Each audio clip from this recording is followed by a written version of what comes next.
Meu nome é Lucas, e permita-me contar sobre um período sombrio que assolou nossa pequena cidade. Tudo começou com minha irmã mais nova, Mariana, uma jovem cheia de vida e paixão pela natureza.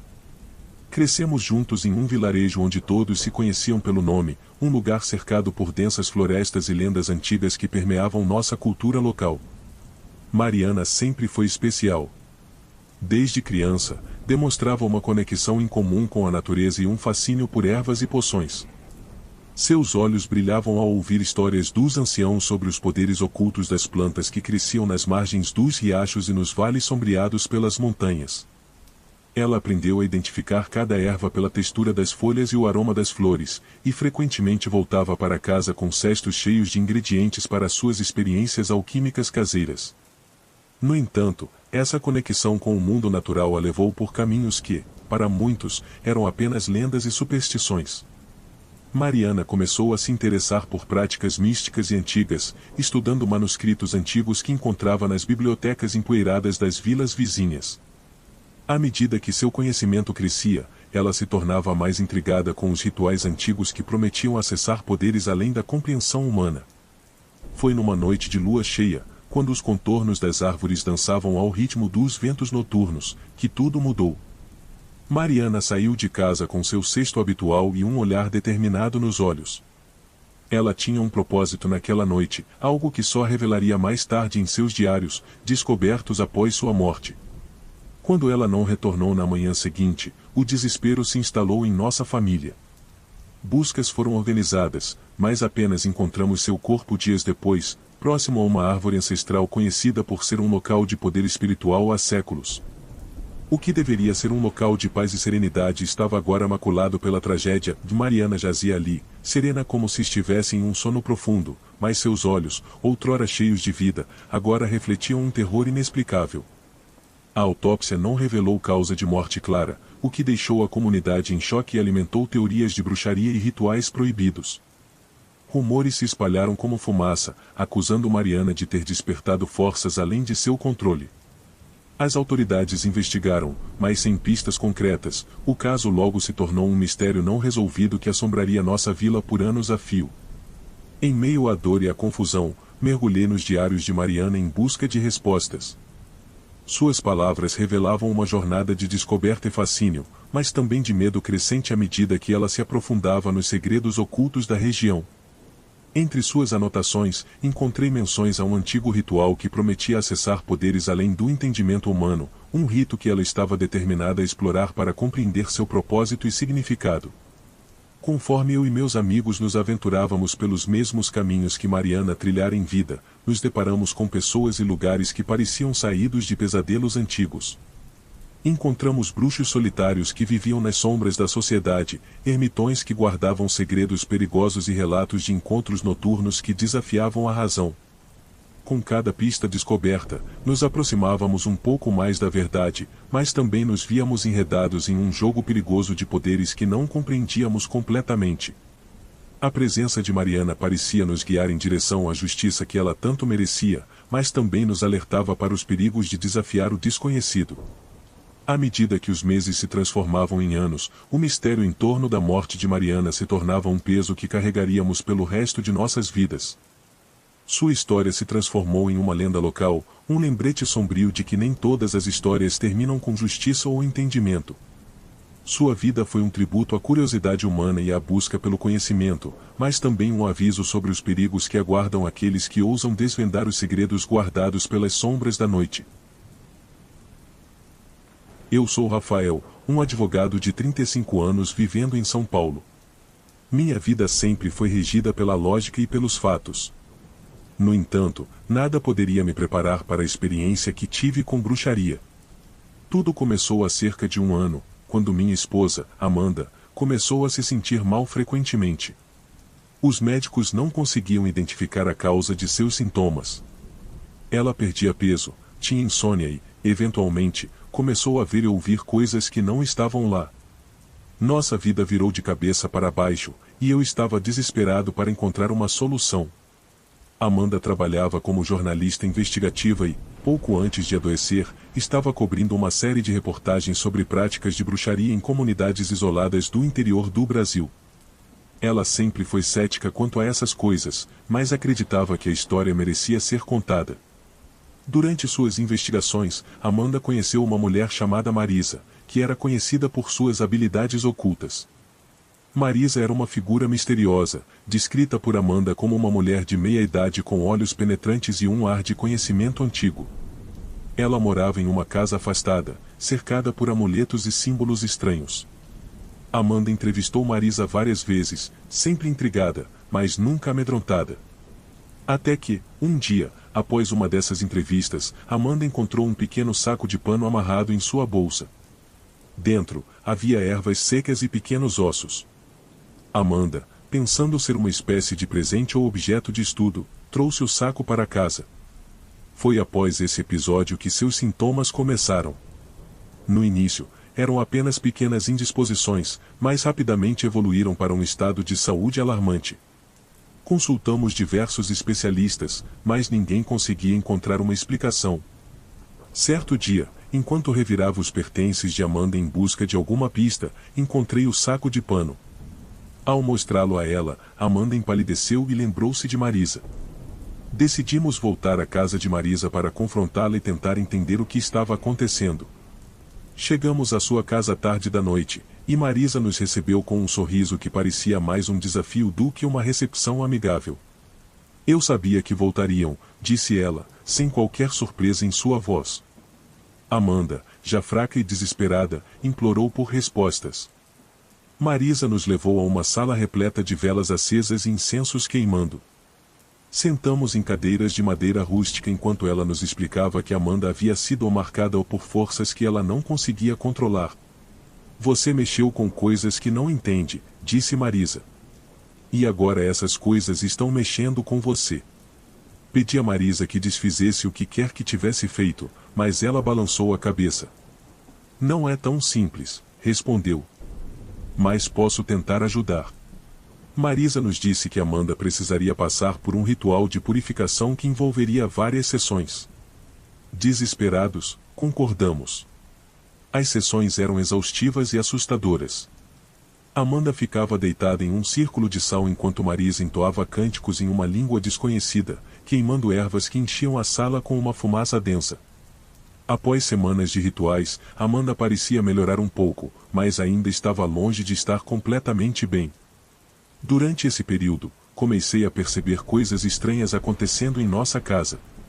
Objetos mudavam de lugar, sombras dançavam nas paredes à noite, e sussurros inaudíveis ecoavam pelos corredores. Em uma das sessões, Marisa me puxou de lado e disse que sentia uma presença muito forte em nossa casa, algo que não estava disposto a deixar Amanda ir tão facilmente.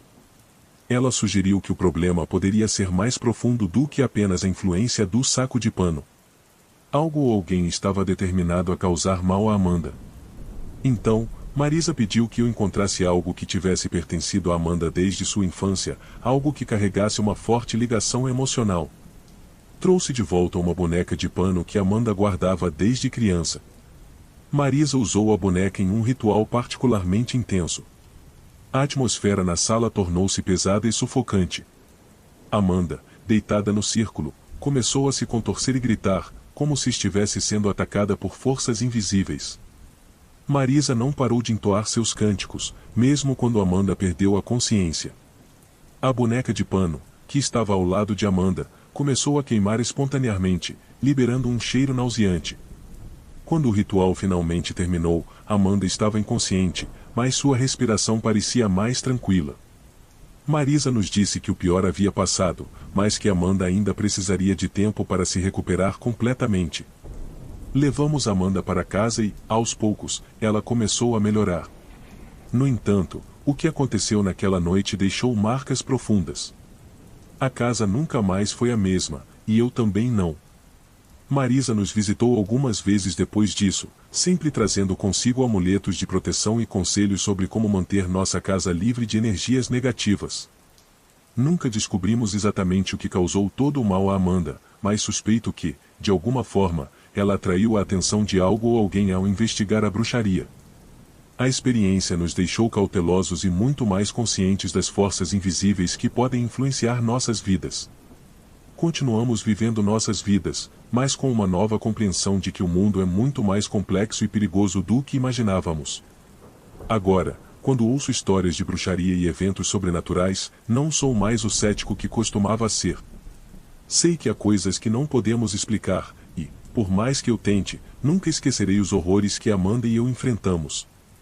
Vivemos nossas vidas com mais cuidado, sempre lembrando que há forças além de nosso controle, esperando na escuridão.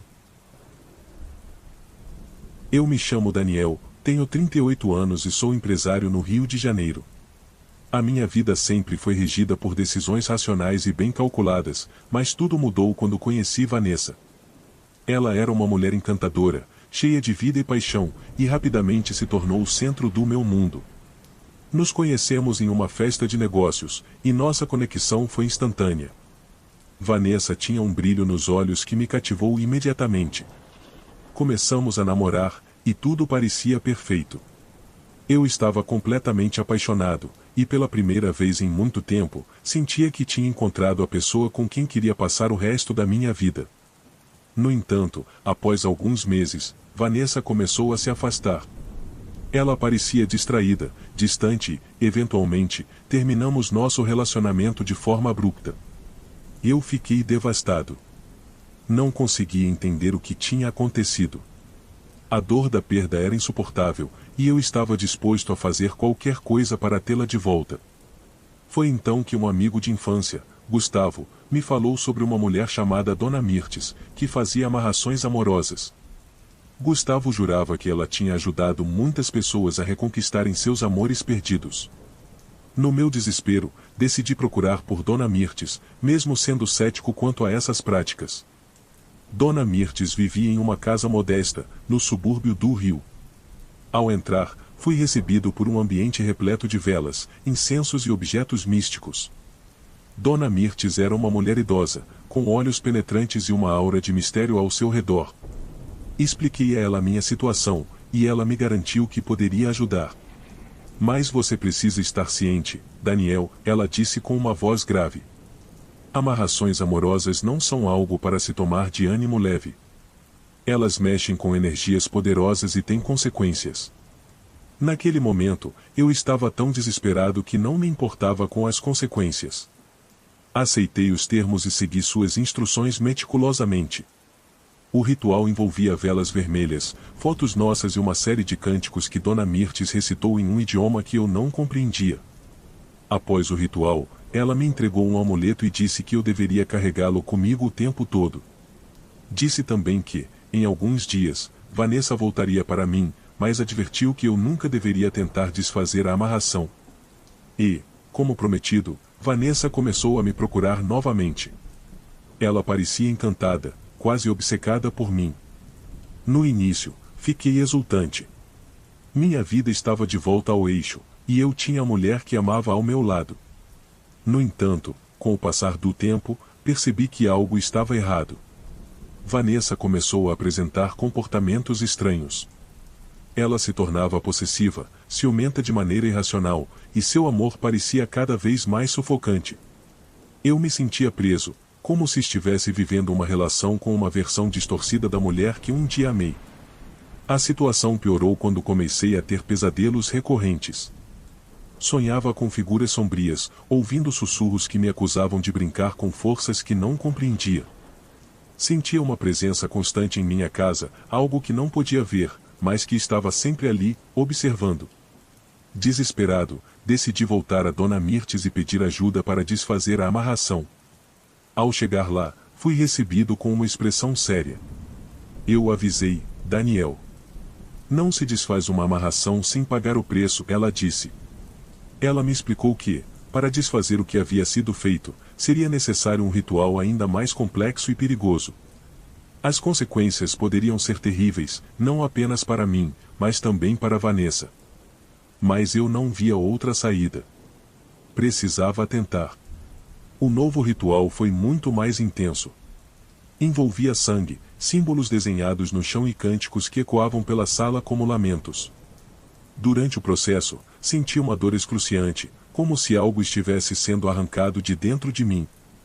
Vanessa, que estava presente, também começou a gritar de dor. Quando o ritual finalmente terminou, Dona Mirtes parecia exausta. Está feito, disse ela, com uma voz fraca. Mas agora, você deve estar preparado para as consequências. Nos dias que se seguiram, Vanessa e eu nos distanciamos novamente. Ela parecia confusa, como se não se lembrasse de muitos dos eventos que ocorreram durante o tempo em que estivemos juntos após a amarração.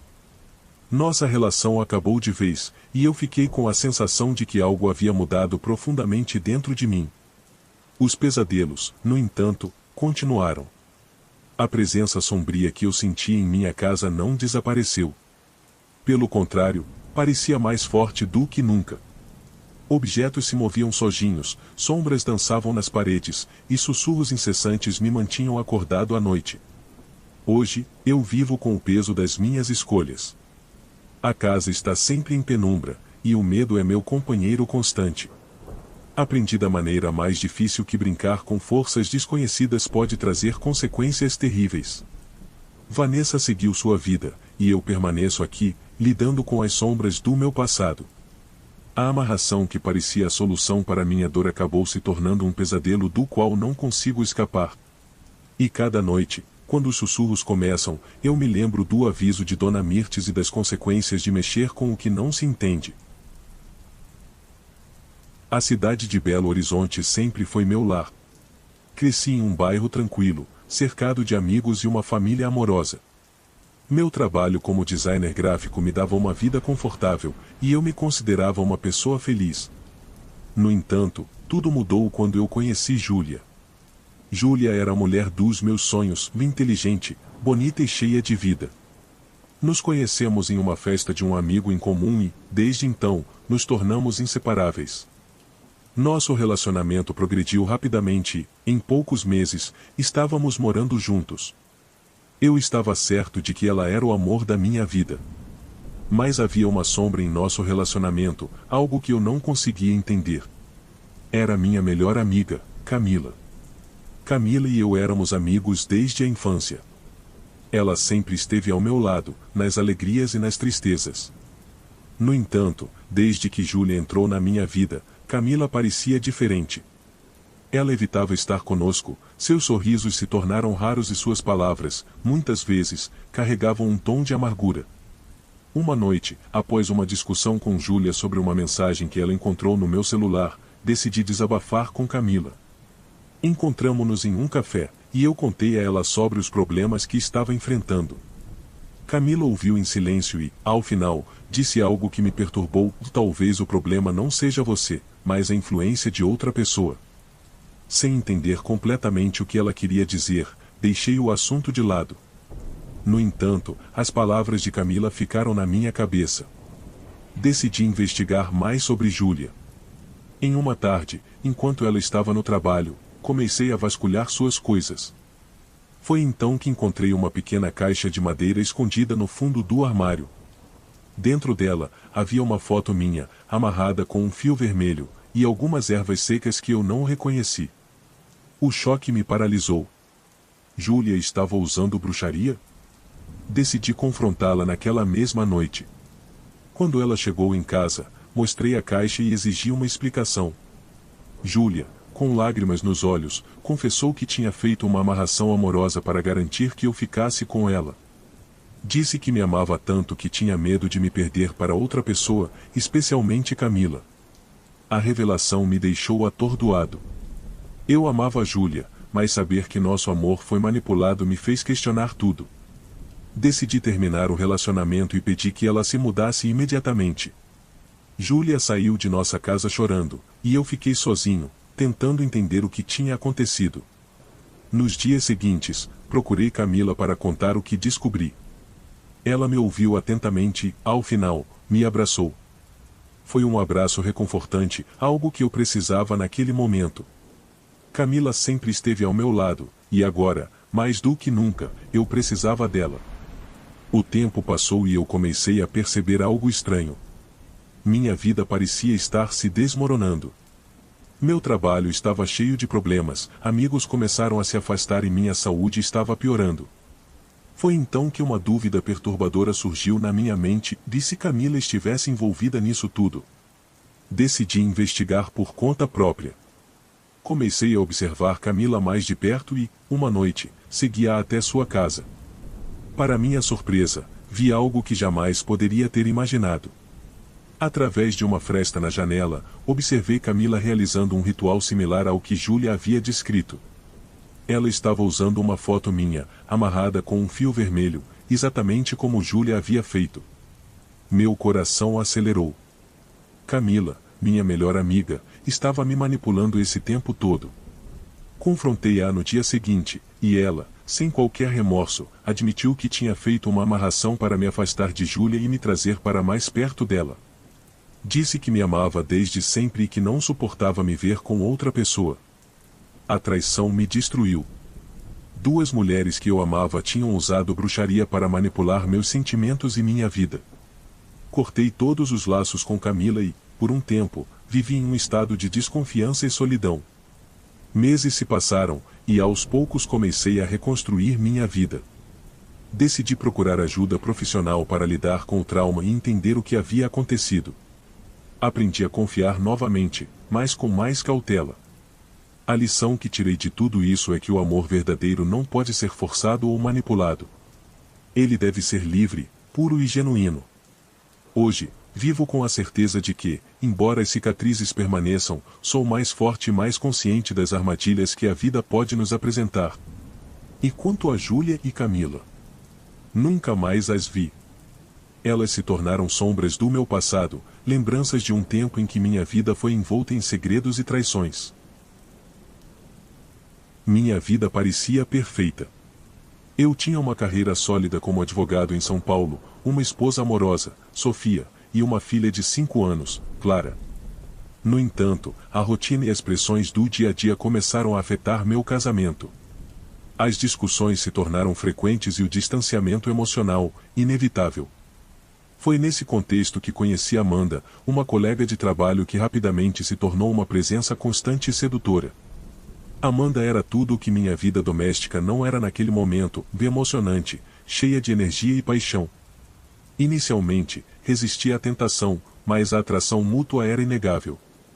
Pouco a pouco, nos envolvemos em um relacionamento secreto, que me oferecia uma fuga dos problemas em casa. O caso continuou por meses, e Amanda se mostrou cada vez mais possessiva e exigente.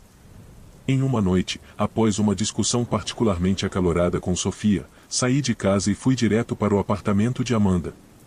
Ela me recebeu com um sorriso acolhedor e, após algumas taças de vinho, desabafei sobre meus problemas conjugais.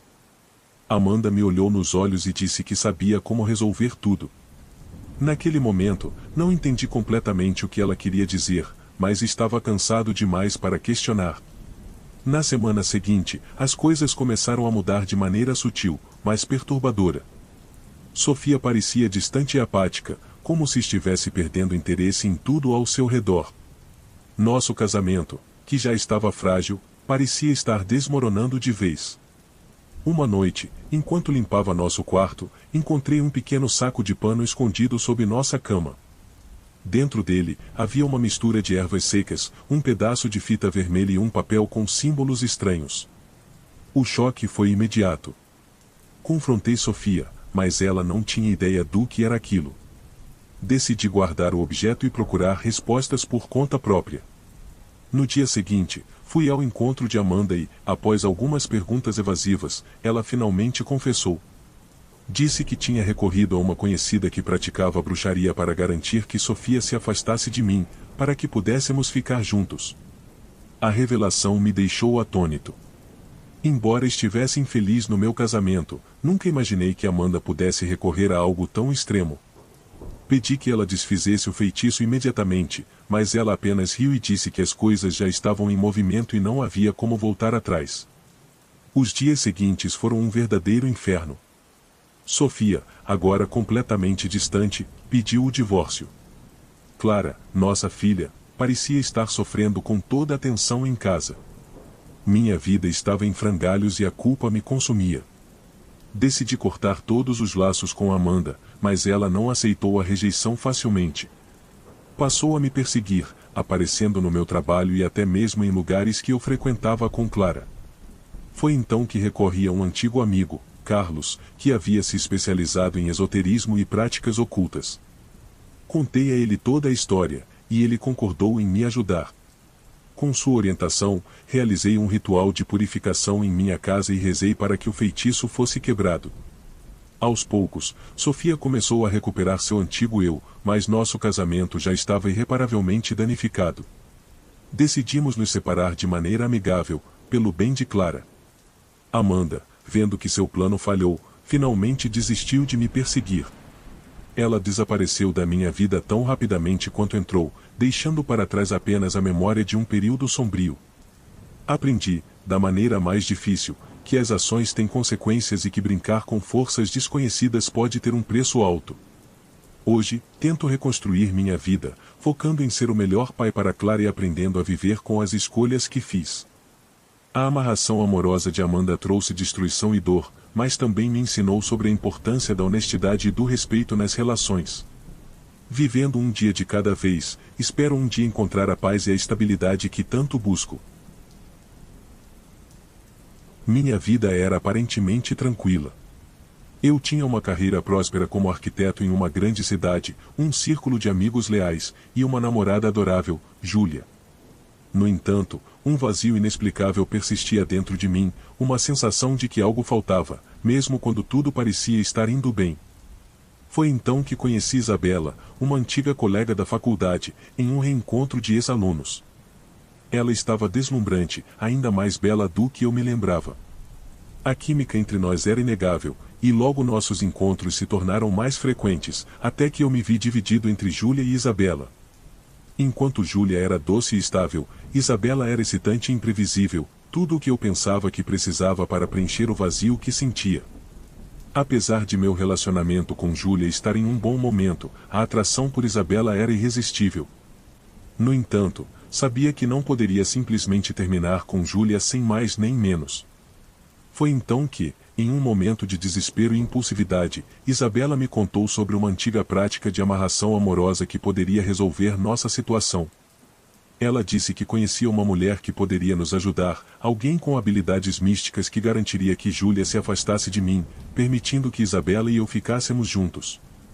No começo, achei a ideia absurda, mas minha curiosidade e desespero falaram mais alto. Fomos ao encontro de Marta, uma mulher misteriosa com uma presença marcante. Marta nos recebeu em sua pequena casa repleta de símbolos esotéricos e artefatos antigos. Após explicar nossa situação, ela concordou em nos ajudar, mas avisou que uma vez realizado, o feitiço seria difícil de desfazer. Isabela estava decidida e eu, já imerso no turbilhão de emoções, aceitei. Marta nos instruiu a trazer alguns itens pessoais de Júlia, e assim fizemos. Realizamos o ritual em uma noite de lua cheia, seguindo todas as orientações de Marta. Ela proferiu palavras em uma língua desconhecida enquanto amarrava fitas em torno dos objetos pessoais de Júlia. Saímos de lá com a promessa de que nossos problemas logo seriam resolvidos. Nos dias seguintes, as coisas começaram a mudar. Júlia parecia distante, como se estivesse perdendo interesse em tudo ao seu redor. Nossos momentos juntos se tornaram raros e desprovidos de qualquer emoção. Apesar de ter alcançado o que parecia ser nosso objetivo, comecei a sentir um peso insuportável de culpa. Isabela, por sua vez, estava radiante, acreditando que finalmente poderíamos estar juntos sem barreiras. Contudo, o vazio dentro de mim não desapareceu. Pelo contrário, ele se intensificou. A cada dia, sentia-me mais angustiado e arrependido pelo que havia feito. A culpa por ter manipulado os sentimentos de Júlia me consumia, e a certeza de que havia traído alguém que me amava genuinamente era esmagadora. Decidi que precisava desfazer o feitiço, mas Isabela resistiu à ideia, temendo que isso significasse perder-me de vez. Ignorando as objeções de Isabela, voltei a procurar Marta, implorando por uma maneira de reverter o feitiço. Marta me recebeu com um olhar grave e disse que desfazer um feitiço de amarração era complicado e arriscado. Ela concordou em tentar, mas avisou que o processo poderia ter consequências imprevisíveis. Desesperado, aceitei os termos. Marta realizou um novo ritual, desta vez com uma atmosfera ainda mais tensa e carregada. À medida que as palavras desconhecidas eram pronunciadas, senti um arrepio profundo, como se algo sombrio estivesse sendo libertado. O ritual terminou e Marta me avisou que levaria um tempo para que os efeitos começassem a desaparecer. Nos dias seguintes, Júlia parecia estar recuperando sua vivacidade. No entanto, nossa relação estava irremediavelmente danificada. Ela nunca soube do feitiço, mas sentia que algo havia mudado entre nós de uma maneira que não podia explicar. Decidimos nos separar amigavelmente, com Júlia partindo para uma nova cidade para recomeçar sua vida. Isabela, por sua vez, não aceitou bem o desfecho. A perda de nosso relacionamento a deixou amargurada e ressentida. Ela tentou me convencer de que podíamos tentar novamente, mas eu já estava consumido pelo arrependimento e pela dor de ter brincado com forças que não compreendia completamente. Hoje, vivo com o peso das minhas escolhas. O vazio que uma vez tentei preencher com a emoção de um novo romance agora é uma cicatriz profunda em minha alma. Aprendi, da maneira mais dura, que as ações têm consequências que vão além do que podemos prever, e que a busca por soluções fáceis muitas vezes leva a complicações ainda maiores. Minha vida segue adiante, um dia de cada vez, com a esperança de que um dia eu possa encontrar a paz e o perdão que tanto busco. As lições que tirei dessa experiência me lembram constantemente da importância de agir com integridade e de valorizar aqueles que realmente nos amam. Minha história começa em um típico bairro de classe média alta em São Paulo. Eu me chamo Rodrigo, um jovem empresário com uma vida aparentemente perfeita. Tinha uma carreira em ascensão, amigos leais, e uma namorada maravilhosa, Camila. Nosso relacionamento era forte, e estávamos prestes a dar o próximo passo e nos casar. No entanto, o que eu não sabia era que uma tempestade se formava no horizonte, e sua origem era alguém que eu nunca suspeitaria, de minha sogra, Dona Célia. Dona Célia sempre foi uma figura dominante na vida de Camila. Viúva há anos, ela tinha um apego quase possessivo pela filha única. Desde o início do nosso namoro, percebi que ela não parecia gostar muito de mim, mas atribuí isso a um ciúme natural de mãe. Com o tempo, a relação entre nós piorou, com comentários sarcásticos e indiretas que ela fazia questão de soltar sempre que podia. Camila, por sua vez, ficava no meio desse fogo cruzado, tentando agradar a mãe sem causar conflitos comigo. No entanto, tudo mudou drasticamente alguns meses antes do nosso casamento. Camila começou a agir de maneira estranha. Ela estava cada vez mais distante e irritadiça, suas reações eram desproporcionais às situações. As brigas, que antes eram raras, tornaram-se frequentes e intensas. Eu estava confuso e magoado, tentando entender o que estava acontecendo com a mulher que eu amava. Foi então que, em uma noite de insônia, Camila me confessou algo perturbador. Durante uma discussão acalorada com Dona Célia, sua mãe revelou que tinha feito algo para proteger o Camila de mim. Quando perguntei o que ela queria dizer com isso, Camila explicou que, desesperada para impedir nosso casamento, Dona Célia recorreu a uma cartomante para fazer uma amarração, na esperança de separar-nos. A princípio, eu não acreditei. Achava que era apenas mais uma das manipulações de Dona Célia, tentando nos afastar. No entanto, Camila estava visivelmente abalada e insistiu para que investigássemos o assunto. Decidimos procurar a cartomante que Dona Célia havia visitado, uma mulher chamada Lourdes, que atendia em um bairro distante. Quando chegamos ao pequeno e sombrio local onde Lourdes trabalhava, a atmosfera era sufocante. O cheiro de incenso misturado com velas queimadas era forte. Lourdes nos recebeu com um olhar penetrante, como se soubesse exatamente o motivo de nossa visita. Contamos a ela o que Dona Célia havia feito e imploramos por ajuda para desfazer o feitiço. Lourdes confirmou que havia realizado a amarração a pedido de Dona Célia, usando objetos pessoais de Camila e de mim, que Dona Célia havia fornecido.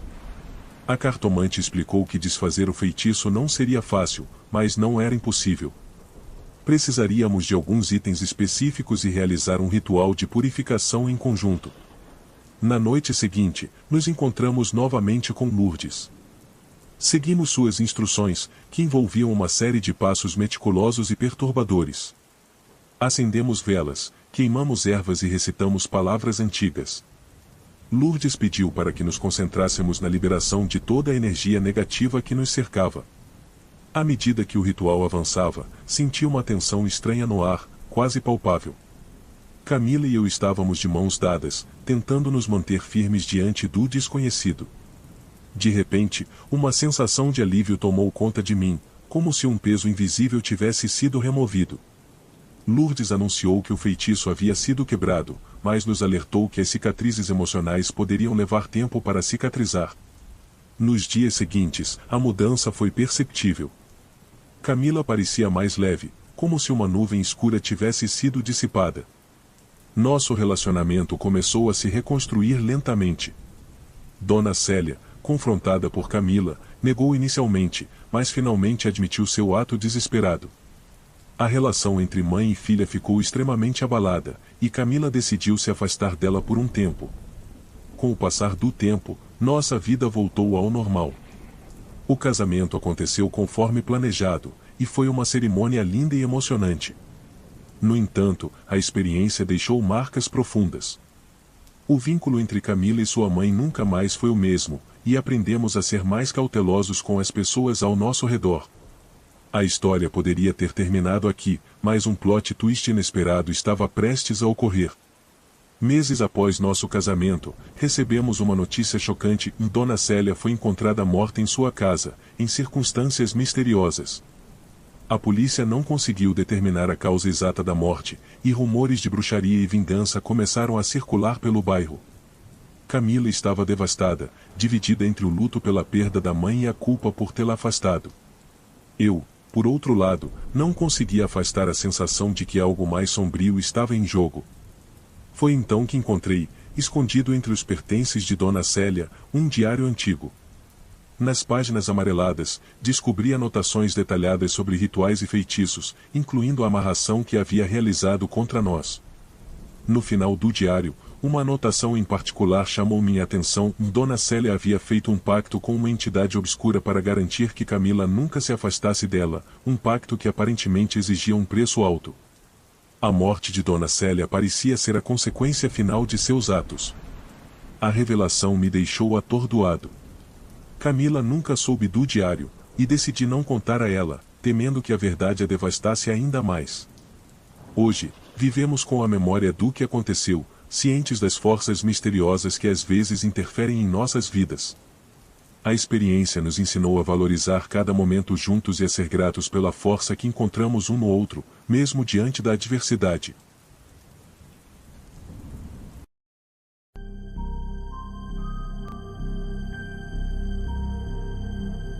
Besta, fera, demônio ou lobisomem. O que eu vi? Meus amigos, não vou contar todos os detalhes desta história porque é muito grande. Tenho 28 anos, sou policial civil e estou na polícia desde os 21. Todo tipo de pessoas mortas eu já vi, mas nunca tive medo. Essas coisas de monstros, fantasmas eu não acreditava até uma certa data. Em 1998 eu fui para Minas Gerais com minha família passar uns dias de férias na cidade de Carangola, no bairro chamado Pimenta, e sabe como é que é, rapaz novo, com dinheiro, da cidade grande. Já arrumei uma garota para ficar. Então todas as noites, íamos para a igreja e de lá para qualquer outro local e depois eu a deixava na sua casa. Certa noite, que não era noite de lua cheia, e já eram umas 3 horas da manhã quando eu a deixei em casa. Me despedi, e fui andando para a casa dos meus parentes, uns 3 quilômetros à frente, e eu ia tranquilo porque até este dia não tinha medo de nada que viesse do sobrenatural como fantasmas, monstros e coisa do tipo, mas sempre andei armado. E quando cheguei em um local, uma estrada que de um lado era um milharal e do outro uma mata, foi quando escutei uns barulhos de mato quebrando e uns rosnados como de cachorro ou de porco. Levei um susto porque foi de repente. E senti que era um bicho grande, mas nunca pensei que iria ver aquilo, e o barulho começou a ficar mais forte e alto vindo do lado do milharal. Confesso que nessa hora fiquei com medo e então subi rápido numa árvore ao lado. Foi quando eu vi a figura mais horrenda do mundo que saiu do meio do milharal. Uma besta fera? Um demônio? Um lobisomem? Não sei o que era, mas era horrível. Tinha as orelhas enormes, grandes mesmo, olhos amarelos, um focinho esticado, as patas dianteiras pequenas e as traseiras grandes, e parecia que tinha 2 joelhos, sei lá o que era aquilo. E o corpo, partes tinha muito pelo e outras pouco. Tinha também unhas pretas e grandes, e as mãos desproporcionais para o resto do corpo. Em primeiro lance pensei que era um cachorro e prestando atenção vi que não era. E o bicho começou a se estrebuchar e a rosnar e dava pequenos uivos em meios de relinchos e que coisa horrível. Então começou a vomitar pedaços de animais, de galinha, porco, cachorro, e de repente começou a falar também, e dizia assim, inteligência artificial, meu Deus, por que isso acontece? Me livra desse inferno. Por que eu fui fazer isso? Notei que nessa hora o seu focinho estava menor. Nessa altura eu comecei a querer desmaiar, puxei a pistola mas não tinha forças nem para dar o golpe. Comecei a cambalear e num pensamento rápido falei comigo mesmo, se eu desmaiar e cair esse bicho vai me matar. Mantive as forças restantes com uma dor de barriga infernal, suando frio e começando a dar febre, tudo isso de medo. Fiquei mais apavorado quando o bicho ficou sobre duas patas em pé. Olhando para o alto começou a gritar, uivar, relinchar e em meio disso uma voz gorgolejante dizia: eu quero morrer. E ficava se balançado todo que a poeira subia do chão. Por isso eu digo que não era espírito nem fantasma, aquilo estava materializado. De repente saiu correndo feito doido estrada abaixo. Não tive coragem de sair daquele lugar. Quase em estado de choque peguei meu celular, liguei para meu pai e pedi ajuda, nem conseguia falar direito. Quando ele chegou no local eu ainda estava em cima da árvore e ele me perguntou o que eu estava fazendo ali. Desci rapidamente e desmaiei. Acordei mais tarde no hospital e as pessoas me perguntavam o que tinha acontecido, mas eu só tremia, não sai a voz da minha boca, estava traumatizado em choque. Passei um dia assim e quando dei uma pequena melhorada expliquei o ocorrido. Meus parentes da cidade ficaram meio assim e na dúvida sem querer acreditar e os parentes da roça disseram: foi um lobisomem que tu viu.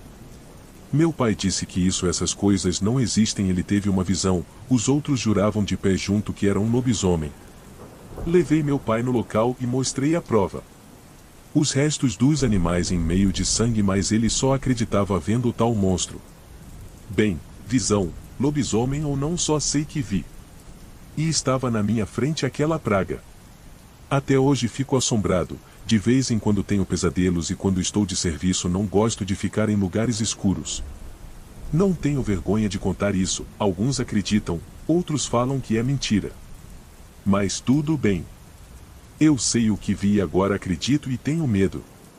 Mas se algum dia acontecer de novo, eu vou atirar. Eu até hoje penso que era aquilo. Meu nome é Moacir, 72 anos, caminhoneiro, e vou contar o que me aconteceu, quando tinha exatamente a metade da minha idade, 36 anos, em 1988. Fui buscar um carregamento de arroz, chegando na cidade arrozeira num sábado à tarde. Entrando na avenida, dobrei à direita numa estradinha de terra antiga, que levava até os armazéns. Antes de chegar, ainda tinha uma curva para a direita e depois a estrada descia. Meu caminhão não era carreta. Para carregar, precisava deixá-lo inteiro. O encarregado, Sr. Lorenzo, de uns 60 anos, disse que estaria carregado na segunda-feira bem cedo. Se eu não deixasse no sábado e voltasse na segunda, haveria outros na frente. Disse para o Sr. Lorenzo: está escurecendo, então acho que vou dar uma volta a pé na cidade. Muito bem. Se o senhor se perder, é só pegar um táxi e pedir para trazer até aqui, nos armazéns. Informou Lorenzo. É só seguir pela estradinha e fazer a curva para a esquerda, não é? Confirmei com Lorenzo. Isso mesmo, não tem como errar. Fui andando a pé, devagarinho, louco para encontrar na cidade algum tipo de casa noturna. Nos meus 36 anos, era apresentável e bem disposto. Ao me aproximar da curva, que seria para a esquerda, na margem direita da estradinha estava em pé, como se estivesse me esperando, a figura de uma mulher. E que mulher! Morena clara, pele bem branca, cabelos pretos ondulados abaixo da cintura, vestido vermelho reluzente, justo e acima do joelho, boca de lábios expressivos e um batom vermelho brilhoso, devia ter uns 30 anos. Disse-lhe: boa noite, moça. Boa noite, veio para o baile? Baile? Onde? Aqui, veja. Ela estendeu a mão direita para baixo e para trás, mostrando que havia um curto trecho da estrada à direita, o lado oposto da curva. Logo ao fundo, uns 10 metros, uma grande casa iluminada e movimentada. Não vi nenhum carro na frente, mas isso eu só percebi, e mais tarde. Meu nome é Teresa e ficaria feliz se vier com a gente, disse ela. Puxa, que sorte, pensei. Não preciso andar até a cidade. Vou ficar aqui mesmo. Me enchi de orgulho e satisfação, quando ela sorridente, me pegou pelo braço, enfiando sua mão para irmos de braços dados. A casa por dentro era toda iluminada, 2 músicos animando casais dançando. Um violão e um acórdeon. Quem cantava tinha a voz muito forte. Acho que por isso não usava microfone. Tinha mesas com algumas pessoas ocupando e um longo balcão. Devia ter umas 30 pessoas pelo menos. Fiquei no balcão e Teresa dava umas voltas e logo vinha para minha companhia. Ela mesma pediu vinho para o balconista. Bebemos um monte, só vinho, conversamos bastante, dançamos. Quando uma das vezes que Teresa se afastou, estava eu escorado no balcão e um garçom, magro, cabelos e bigodes branco, passou dizendo: "Daqui a pouco sai o pastel." Pastel? Oba, que legal. É bom mesmo comer alguma coisa. Comentei contente. E assim, comi pastel, continuei bebendo vinho e fui tonteando e enxergando embaçado.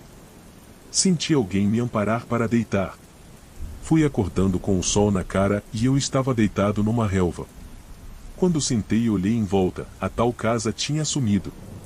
Levantei, olhei ao redor e vi que eu estava numa espécie de cemitério abandonado, bem na curva mais no lado direito. Firmei os olhos, bem ao meu lado, uma lápide com o nome de Teresa.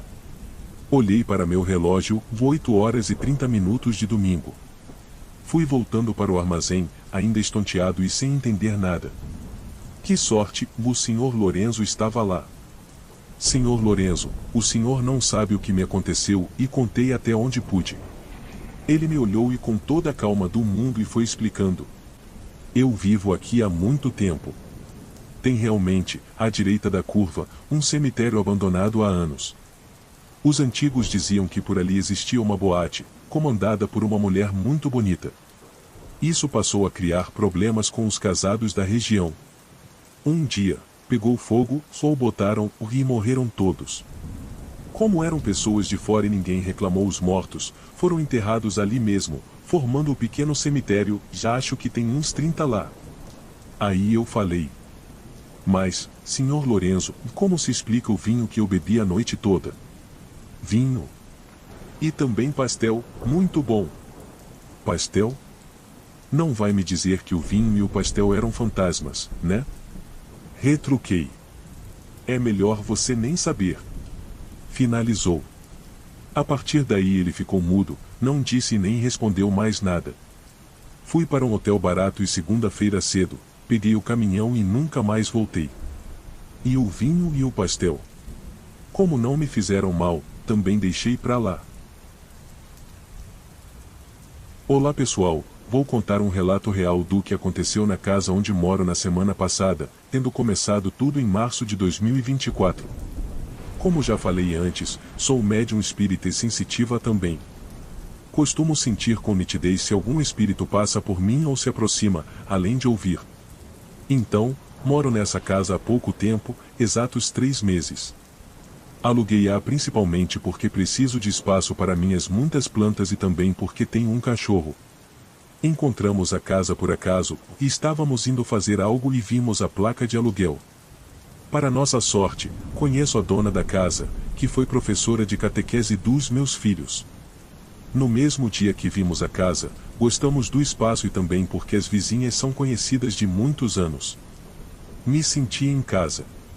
Na mudança, deixamos fora do portão um tronco com uma espada de São Jorge plantada, até aí tudo bem.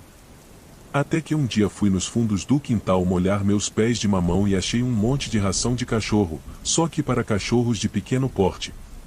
Achei muito estranho, tirei o excesso, coloquei um pouco num pote e o restante cobri com terra por causa do meu cachorro. Sorte que ele só vai nos fundos do quintal quando vamos junto, nunca vai sozinho. Meu marido chegou de manhã do trabalho e eu falei com ele e mostrei a tal ração. Ele também achou bem estranho, até porque tinha ração a 1 metro de distância do muro, e isso é sinal de que foi jogado. Então meu marido pegou o pote e chamou a vizinha do lado para perguntar quem tinha jogado a ração. Ela disse que foi o menino que deixou cair, no caso, o neto dela. Meu marido pediu para não jogar mais porque temos um cachorro no quintal e entrou. Meia hora depois, a filha dela, que mora nos fundos, chamou pelo muro, se a casa dela fica na direção da janela do meu quarto. Meu marido foi até lá e ela disse que foi ela que tinha colocado no muro e caiu sem querer, deixou no muro. Como assim? Se tivesse caído sem querer, teria caído o pote que estava com a ração, não acham? E não tinha pote, sem contar que tinha ração a 1 metro de distância. E foi aí que tudo começou. De início, achei uma semente vermelha embaixo de uma tampa de cerveja no toco de plantas que deixamos no portão. Sabia que a semente é consagrada ao orixá Exu, tirei a tampa, joguei na rua, fiz uma reza para o orixá e hoje fui ver, a semente tinha sumido. Depois desse dia, na semana passada, eu estava em casa, sentada no sofá com minha filha no quarto e meu cachorro deitado na porta da sala, quando senti uma energia na minha frente. Meu corpo ficou todo arrepiado, da cabeça aos pés, achei bem estranho. Logo depois, ouvi um assobio muito longo na porta da sala, fiu. Meu cachorro não ouviu nada e o som vinha de onde ele estava deitado. Eu olhei, mas não vi nada, mas sabia que tinha algo na minha frente. Então eu disse, se for um espírito de luz e do bem, seja bem-vindo. Mas se for um espírito negativo que trabalha na escuridão, vá embora, você não é convidado e ninguém te chamou aqui. Tudo ficou em silêncio. Fui dormir e de madrugada ouvi barulho no meu quarto, como se alguém estivesse batendo no portão, que estava fechado com alguma coisa pequena, porque o barulho era baixo. Deixei pra lá e tentei dormir. Aí, muito depois, escutei aquele barulho de uma bola de gude, só que em cima da laje, sendo que aqui em casa não tem nada além de telhas em cima da laje. Não consegui dormir mais porque fiquei rezando até clarear o dia. Quando acordei, fui abrir a janela do quarto da minha filha, que dá para os fundos do quintal, e uma estante de aço com 5 prateleiras, e com o assentamento de 2 orixás com várias imagens, estava no chão. Não tinha vestígios de pegadas no chão nem nada, não tinha como a estante cair porque estava apoiada na parede. O meu marido a empurrou para ficar com a queda para a parede justamente para não cair. Depois disso, comecei a me sentir mal, dores no corpo, passei a sentir uma presença que me arrepiava e quando eu olhava não via nada, comecei a me sentir fraca, não conseguia cuidar da minha casa e nem de mim mesma. E ontem meu marido viu essa pessoa sentada no toco de plantas com um cigarro na mão, no mínimo desejando algo ruim. Sem contar que essa pessoa é alcoólatra, anda apoiada numa bengala e ainda tem coragem de fazer mal para quem tinha consideração por ela. Estou me recuperando, o que é dela está guardado. Me chamo Claudivan, e vou contar um fato que me aconteceu quando eu bebia demais. Foi há 2 anos atrás, nessa mesma data. Eu estava voltando de um churrasco de ano novo com os amigos. Já estava completamente bêbado. Mas voltei para casa de Uber, dando um pouco de trabalho ao motorista, parabéns à paciência de muitos deles, que me ouviu falar bobagem por um bom pedaço do trajeto. Finalmente cheguei ao meu lar. Era um bairro novo da grande cidade de São José do Rio Preto, no interior de SP. Eu recém tinha me mudado e alugado a casa. Estava feliz com o bom trabalho e a localização do lugar, afastado de tudo, mas muito tranquilo, sem risco de assaltos ou coisas do tipo. Cheguei em casa em torno de 22 horas, depois de 2 longos dias de festa e bebedeira. Tomei um banho gelado e resolvi assistir a um filme, enquanto jantava e tomava um café forte, para tentar melhorar um pouco. Já que no outro dia ainda não iria trabalhar, não quis ir dormir cedo. Mas antes tivesse feito isso. Depois de terminar o jantar, escovei meus dentes, e já sarado um pouco da bebedeira, decidi terminar o filme. No entanto, mal deitei, e comecei a cochilar. Porém, alguns minutos depois, acordei com um barulho forte provocado por um trovão. O som foi tão alto, que o chão parecia tremer. Olhei a tela, e o filme já estava quase no fim. Era um filme sobre invocação de entidades negativas. Confesso que algumas cenas me deixaram impressionados. Após o final, resolvi ir me deitar. Já eram exatamente meia-noite. Fui puxar as cortinas da janela da sala. Foi aí que vi algo estranho através dos vidros. Uma silhueta escura estava parada sobre o muro da frente. Pensei ser um ladrão. Foi nesse momento que, em silêncio, fui em direção ao quarto e peguei meu revólver. Calmamente, abri a janela. Iria acender a luz de fora e dar pelo menos um tiro para cima, a fim de assustar o safado para que nunca mais voltasse. A casa mais próxima em que alguém morava ficava a quase 300 metros. Duvido que distinguiriam o barulho de um tiro com o de um rojão. Tomei então essa atitude. Calmamente, abri um pouco a janela, enquanto olhava aquela silhueta escura. Foi aí que decidi acender a luz para finalmente ver o bandido antes de atirar ao alto. Mal sabia eu que aquela figura parada sobre o muro me assombraria até os dias de hoje. Quando toquei no interruptor, iluminando o local, já pronto para atirar, visualizei uma figura sinistra, que com certeza não era humano. E tampouco era deste mundo. Um tipo de cachorro estava me olhando fixamente. Os pelos negros, dentes pontiagudos e olhos cor de brasa. Parecia um grande pastor alemão. Mas não era. Me encarava como se fosse me devorar ali mesmo. Para meu espanto, o dedo que antes estava no gatilho, pronto para atirar, travou. Meu corpo todo se congelou, assustado. Eu literalmente estava paralisado de medo. De pavor. E aquela criatura nem sequer recuava com a iluminação da lâmpada, e nem com a ameaça de uma arma apontada para si. Num piscar de olhos, como um verdadeiro filme de terror, aquela criatura dos infernos saltou do muro para cima do teto com uma agilidade sobrenatural. Ouvi um terrível estrondo sobre as telhas. Foi só então que meu corpo reagiu. Dando alguns passos para trás, caí sem forças no chão. Me senti uma criança inútil, temendo um perigo iminente. Senti que a qualquer momento, ele arrebentaria o teto e entraria dentro de casa para me atacar. Eu estaria sem forçar para me defender. Iria morrer. Era meu fim. Lembrei de minha mãe que tantos conselhos me dava sobre Deus e os bons caminhos, e tudo em vão. Nunca fui um bom filho. Me arrependo.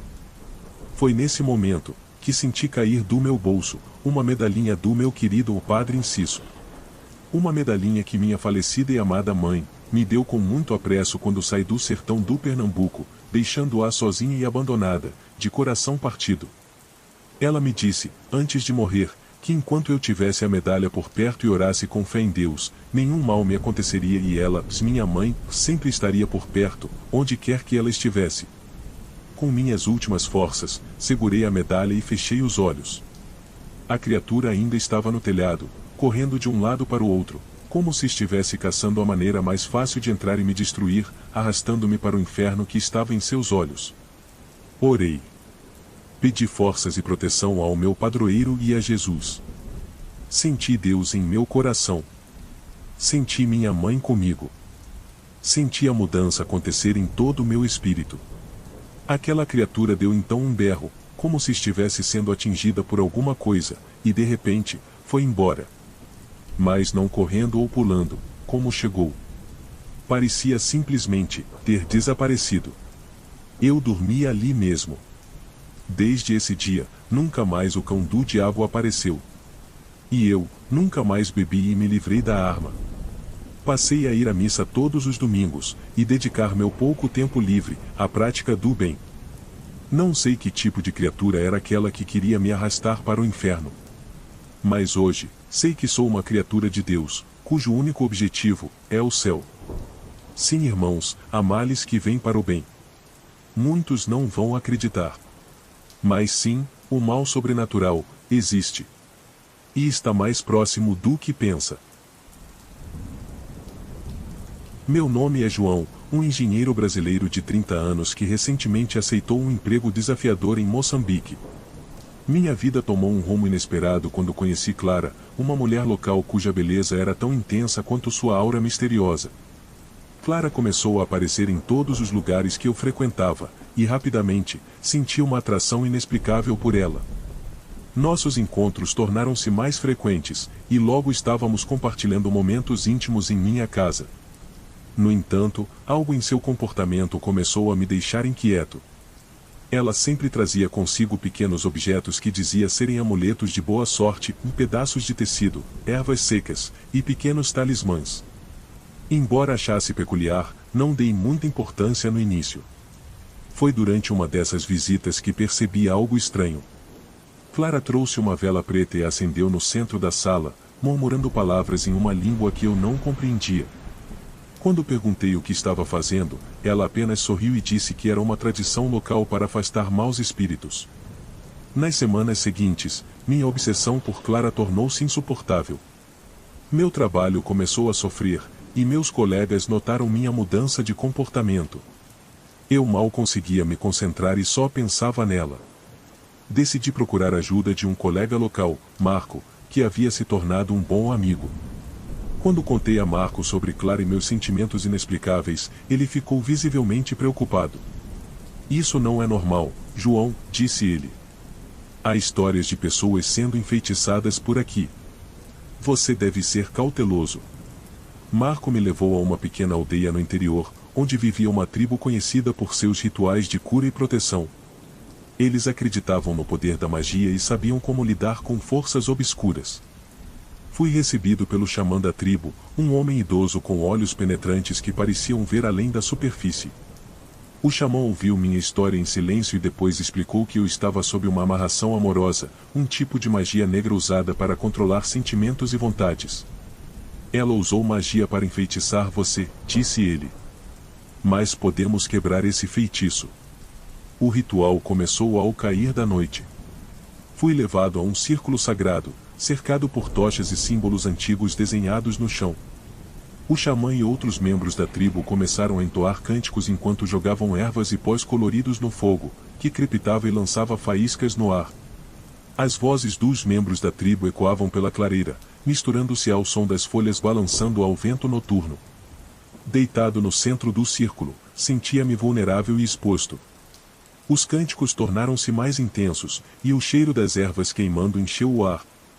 Senti uma pressão enorme em meu peito, como se algo estivesse sendo arrancado de dentro de mim. A dor era quase insuportável, mas de repente, senti um alívio indescritível.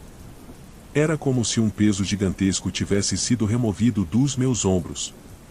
Quando o ritual terminou, o xamã me ajudou a levantar. O feitiço foi quebrado, disse ele.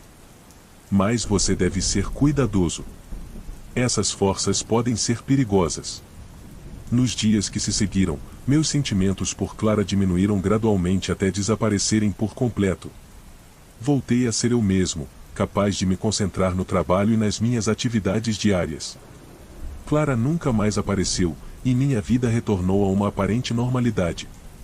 No entanto, a experiência me deixou marcado. O que vivi em Moçambique me ensinou que existem forças além da nossa compreensão, forças que podem ser tão reais e perigosas quanto qualquer coisa tangível. E embora eu tenha escapado do feitiço, a lembrança daqueles dias de terror e obsessão permanece viva em minha mente, um lembrete constante do poder do desconhecido. Agora, mesmo anos depois, quando vejo velas acesas ou escuto murmúrios em línguas estranhas, um arrepio ainda percorre minha espinha. A experiência em Moçambique mudou minha visão do mundo e me fez questionar o que realmente existe além do que podemos ver.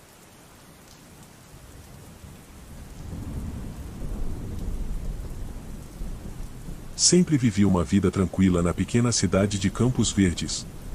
Depois de me aposentar, achei que finalmente poderia desfrutar de dias serenos em minha casa, cuidando do jardim e lendo meus livros. No entanto, a tranquilidade durou pouco. Tudo começou quando um novo vizinho se mudou para a casa ao lado. Ele era um homem na casa dos 40, de aparência comum, mas algo nele sempre me pareceu estranho. No início, pensei que era apenas minha imaginação, mas logo percebi que ele estava me observando de forma constante e obsessiva. Cada vez que eu saía para o jardim, ele estava lá, parado na varanda, com os olhos fixos em mim. O comportamento estranho do vizinho começou a me incomodar de verdade quando comecei a notar coisas fora do lugar. Um dia, ao sair para caminhar, deparei-me com símbolos estranhos desenhados na terra ao lado de minha casa. Eram figuras geométricas e sinais que nunca tinha visto antes. Fiquei intrigado e um pouco assustado, mas ainda assim, tentei ignorar. À medida que os dias passavam, minha inquietação aumentava. Comecei a encontrar objetos bizarros perto de minha casa, pequenos bonecos feitos de palha e amarrados com fios vermelhos, penas de aves que não pertenciam à fauna local, e pedaços de velas queimadas dispostas em padrões estranhos. Cada novo achado aumentava minha sensação de mal-estar. Uma noite, acordei sobressaltado por um som abafado. Era como se alguém estivesse sussurrando dentro das paredes.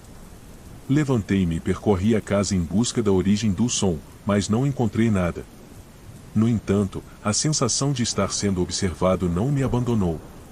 A situação piorou significativamente quando comecei a notar que meu vizinho não apenas me observava, mas também parecia seguir meus passos. Cada vez que eu saía para o mercado ou para a padaria, ele estava lá, fingindo ser uma coincidência.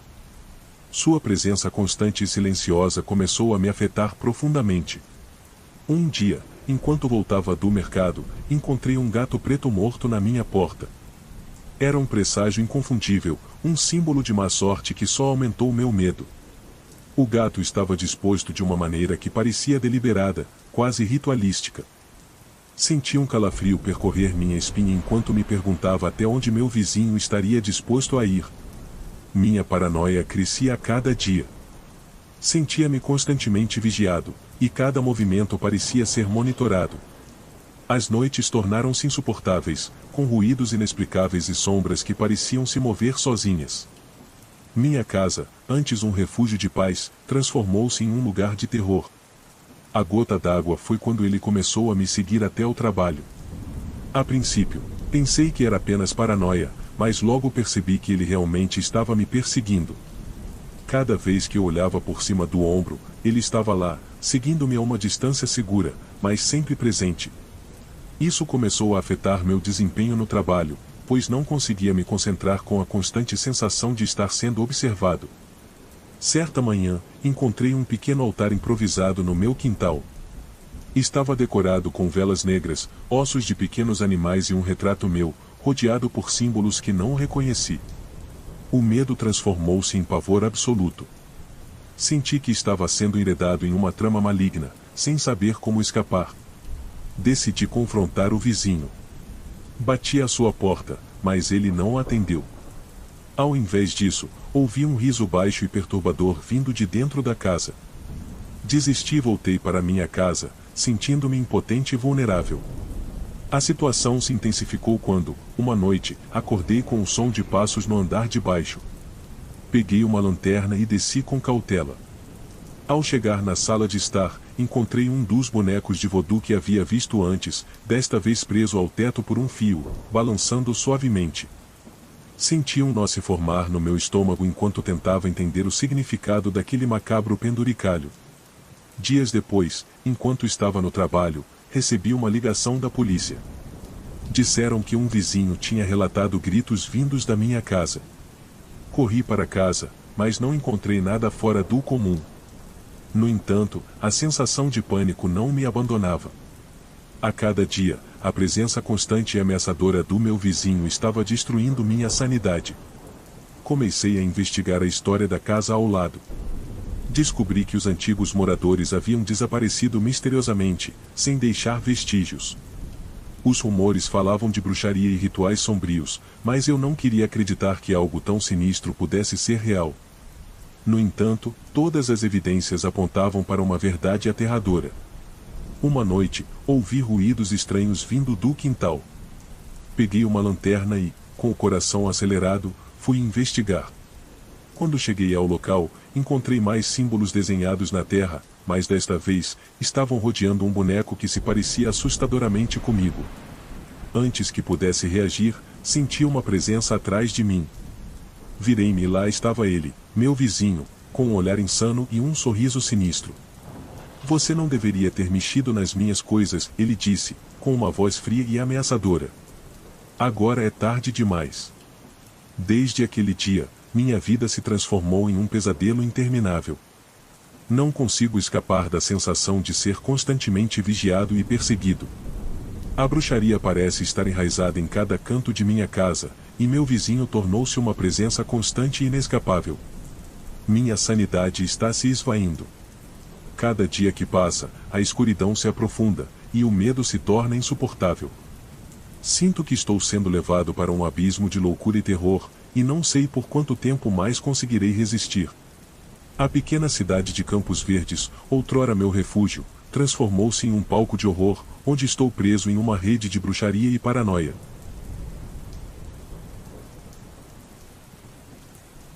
Boa noite, caros leitores. O milagre do Netinho Fantasma. O fato que vou narrar a seguir aconteceu há cerca de 8 anos atrás, assim que me mudei para a magnífica e enorme cidade de Ribeirão Preto, no interior de SP. Me chamo Juvenal, e nunca tive muito estudo na vida. Porém, sempre fui muito batalhador. Crescido e criado na roça, sempre fui acostumado à labuta pesada. Porém, no meu auge dos 40 anos, um antigo amigo meu de infância me aconselhou a mudar-me para Ribeirão Preto. Nessa época, eu morava em uma pequena e simpática cidade chamada Taquaral. A princípio, tive receio de ir para lá. Mas com o tempo, acabei indo. Ele me ajudou no início, e logo eu estava trabalhando. Não era algo que muitos julgam como um trabalho maravilhoso. Mas para mim, vender queijo nas ruas era muito melhor que cortar cana, embora ambos sejam empregos dignos, pois como dizia seu Madruga, não existe trabalho ruim, o ruim é ter que trabalhar. Mas brincadeiras à parte, voltemos ao relato. Tudo aconteceu em uma manhã fria de abril. Era início de outono. Uma sexta-feira, se eu não me engano. Saí logo cedo com meu carrinho de queijos, rumo a um bairro pobre da cidade, que curiosamente, era onde eu mais vendia. Talvez as pessoas humildes tenham mais empatia. Enfim. Fui de porta em porta, batendo palmas e oferecendo o meu produto. Eu levava sempre comigo uma vasilha de uma amostra, com alguns pedaços, para as pessoas poderem provar. Numa dessas, bati na casa de uma velha senhora. Deveria ter em torno de uns 75 a 80 anos. Mas era saudável e muito esperta, embora tivesse passos e ações lentas. Me atendeu com muito zelo e chegou a me oferecer café, para esquentar o frio. De bom grado, aceitei, pois era realmente uma manhã gelada. Após isso, dei uma amostra de queijo para a velha senhora provar. Ela fechou os olhos enquanto degustava. O prazer era visível em seu rosto. Dei então outra amostra e a questionei se teria interesse em comprar. De repente, seu semblante ficou triste e ela, de cabeça baixa, respondeu: "Meu filho, seu queijo é muito gostoso e eu queria mesmo comprar. Mas meu filho é usuário de drogas, vive roubando meu pouco dinheiro e eu realmente estou sem nada nesse momento. Não querendo me gabar, mas graças a Deus, tenho um coração e empatia pelo próximo." Sem pensar muito, ofereci a ela um dos meus queijos, dizendo que seria de graça, um presente. Ela educadamente se negou a aceitar e disse: "Não insista, meu filho, esse é seu ganha-pão. Eu prefiro passar a vontade do queijo, do que sentir que prejudiquei alguém ganhar seu sustento." Por mais que eu tentasse insistir, compreendi o ponto de vista dela e saí de lá. No entanto, meus amigos, a surpresa que me aguardava, me surpreendeu e tenho certeza que vai surpreender vocês também. Quando eu tinha caminhado já uns 200 metros, batendo de porta em porta, ouvi ao longe a voz de uma criança: "Tio, tio, espera." Quando me virei, um garotinho de fisionomia infantil e sofrida, se aproximava sorrindo. Aguardei até que ele chegasse perto, e perguntei: "Ó meu lindo, o que posso te ajudar?" Ao que o garotinho respondeu: "Já que meu pai rouba o dinheiro de minha avó, eu vou comprar o queijo dela com minhas economias que guardei no meu cofrinho. Ela não sabe, mas sempre que me dá um dinheiro para comprar doce, eu guardo no cofrinho, para um dia poder dar uma vida melhor para ela." Aquelas palavras tocaram meu coração e lágrimas leves e suaves escorreram de meu rosto cansado. O garoto não deveria ter mais de 6 ou 7 anos. Tinha a pele negra e usava um boné azul, que ainda ficava largo em sua cabeça. No corpo, uma roupinha maltrapilha e chinelos de adulto. Estendia para mim as mãozinhas cheias de moedas. Não eram de grande valor, a maioria de 5 e 10 centavos, salvo algumas de 25. E ele questionou: "Dá para comprar, né, tio?" Estendi então para ele 2 queijos, dizendo que ali havia quantidade suficiente para pagá-los. Peguei então as poucas moedas, entregando-lhe os queijos. O sorriso de satisfação daquele garoto e sua felicidade eram contagiantes. Seu sorriso era lindo. Ele foi então correndo de volta para casa. E embora eu tenha vendido pouco nessa data, foi o melhor dia que já tive nesse emprego. Dormi a noite inteira feliz. Mas o fato curioso dessa história viria no mês seguinte, quando voltei ao mesmo bairro. Mais uma vez, bati na casa daquela senhora.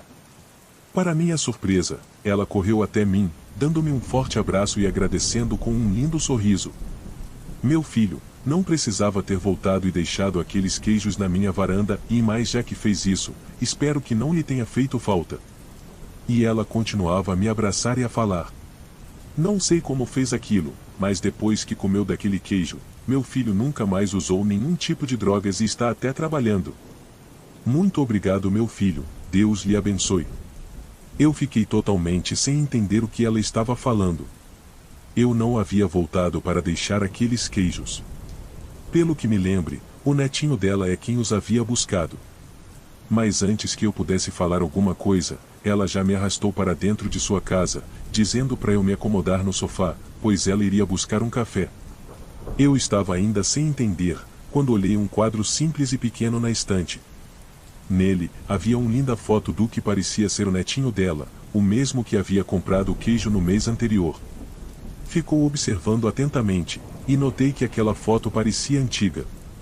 Mas o garoto não havia mudado em nada. Não tinha como ser ele.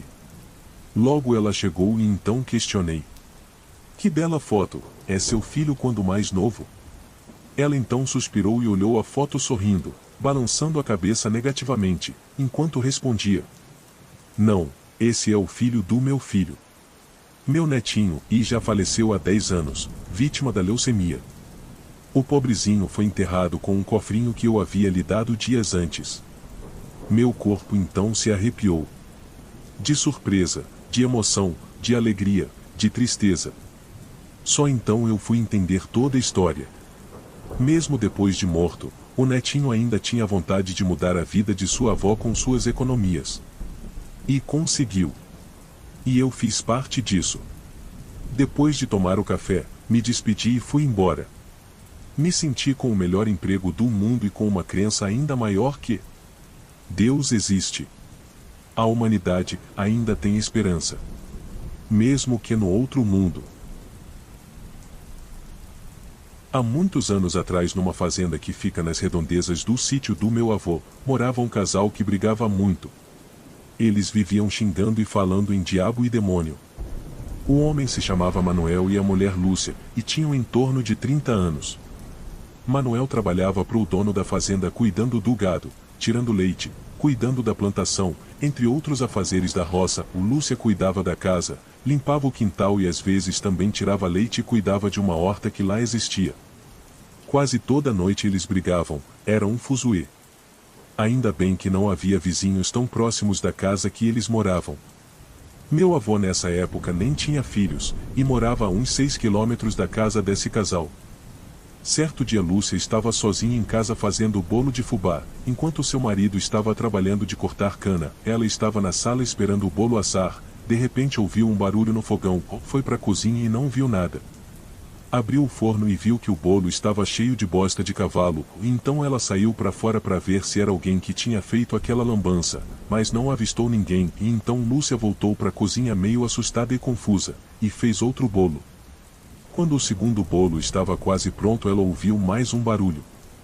Novamente abriu o forno e viu o bolo coberto de bosta de cavalo, olhou à procura de alguém que tivesse feito aquilo e não avistou ninguém. Lúcia ficou assustada e foi pro quarto esperar seu marido chegar. Quando ele chegou, por volta de 7 horas da noite, ela contou a ele o acontecido, mas o marido não deu muita credibilidade ao que ela disse, e foi tomar uma duchada. Então Manuel tomou banho e estava pronto para jantar com sua esposa, quando começaram a ouvir pancadas na porta. Foram ver o que era e não tinha nada nem ninguém. Manuel ficou assustado, mas foi para a cozinha jantar, e Lúcia já estava trêmula de medo. Na hora que o casal estava posto à mesa para jantar, começou a cair os pratos da pia, ou a mesa começou a balançar, e um vento adentrou a casa sacudindo as cortinas. Manuel e Lúcia ficaram apavorados, saíram para fora, arriaram um burro e foram para a casa do compadre deles conhecido como Gabriel Leitoa. No caminho o burro empacou e começou a dar coices para trás. O casal desceu do burro e percebeu que havia um vulto sobrenatural atrás do animal, puxando o rabo dele. Então eles rezaram um Pai Nosso, e o burro se acalmou, ou nisso a coisa foi embora. Depois seguiram viagem e chegaram à casa do compadre deles, contando todos os acontecimentos sinistros. Gabriel Leitoa e sua esposa Marli acreditaram no relato do casal e recolheram eles para passar a noite em sua casa. Nisso, já eram quase 10 horas da noite, e todos ainda estavam amedrontados, mas agora Lúcia e Manuel já estavam mais calmos do que antes. Depois de fazer várias orações pedindo proteção, foram dormir. Por volta das 3 horas da manhã, quando todos já estavam dormindo, Manuel acordou sendo arrastado pro quintal por uma criatura demoníaca. Ele estava sendo puxado no colchão, e viu com seus próprios olhos o que acredita ser um demônio, ou naquele momento começou a gritar e tentava sair do colchão, mas estava amarrado por cipós. Nesse momento todos acordaram com os gritos e foram pro quintal, vendo aquela cena e aquela criatura levando seu marido. Lúcia e os compadres começaram a rezar, o Manuel também começou a orar, e pediu para aquele ser soltá-lo. Então aquela criatura deu uma risada sinistra e disse com uma voz grave e demoníaca: "Vocês não viviam me chamando? Agora eu vim visitar vocês." Então Lúcia foi tentar soltar o marido e acabou sendo amarrada também no colchão. Gabriel Leitoa e sua esposa voltaram correndo para dentro apavorados, só ficaram olhando pela janela o que iria suceder ali, e presenciaram algo terrível e pavoroso. Aquele ser demoníaco se atirou em cima do colchão em que o casal estava amarrado e se transformou em fogo, queimando os dois instantaneamente. Nem restos mortais do casal sobraram.